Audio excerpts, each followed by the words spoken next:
La somme de toutes ces actions nous a permis de diminuer notre consommation de 15% en 2 ans.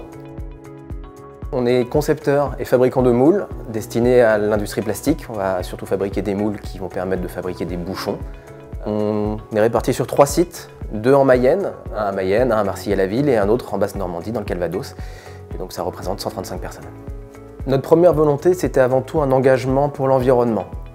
Et l'énergie, c'était un thème qui était assez évident puisque c'est un thème qui met tout le monde d'accord, puisqu'il combine à la fois l'écologie et à la fois l'aspect financier.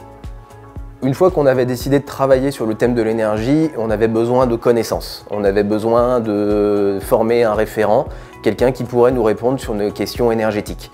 Le programme Loire Énergie nous a donc permis de former ce référent et afin de connaître nos consommations, déjà savoir calculer une consommation, qu'est-ce qu'un kilowattheure, des questions simples, et puis aller plus loin, quels sont nos postes énergivores et comment on peut jouer sur la consommation de ces postes. Hermo était membre du CETIM, il y avait ce programme Loire Énergie, et comme on avait ce besoin de comprendre notre consommation, on y a postulé.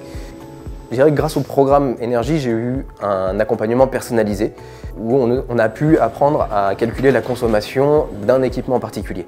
Le premier, c'est l'air comprimé via nos compresseurs. Le second, ce sont nos machines, évidemment. Et le troisième, ce sont les machines spécifiques, les presses à injecter. Le quatrième, chauffage, la clim. Le premier des projets, c'était la sensibilisation. Inviter les salariés à se poser des questions sur la consommation énergétique de leur poste. C'est vraiment par nos salariés qu'on peut mener des actions. Notre action de sensibilisation, elle s'est aussi accompagnée de consignes pour savoir comment utiliser leur machine à bon escient et également des consignes sur la régulation des chauffages où on s'y fixé comme règle de ne pas chauffer au-delà de 19 degrés pour le chauffage et la clim, on ne met pas en deçà de 26 degrés.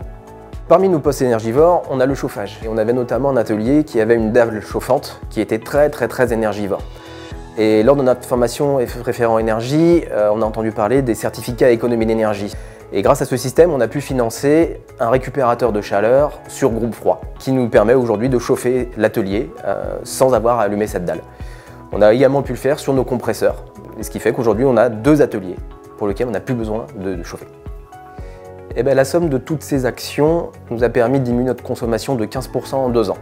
Et aujourd'hui de maintenir cette consommation à moins 15%.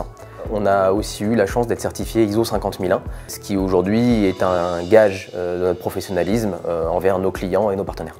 À la suite de ça, nous avons travaillé aussi sur nos déchets, nous avons travaillé sur nos émissions carbone et on va assez naturellement aujourd'hui vers la RSE et vers tous les termes d'éthique dans lesquels l'entreprise doit être actrice.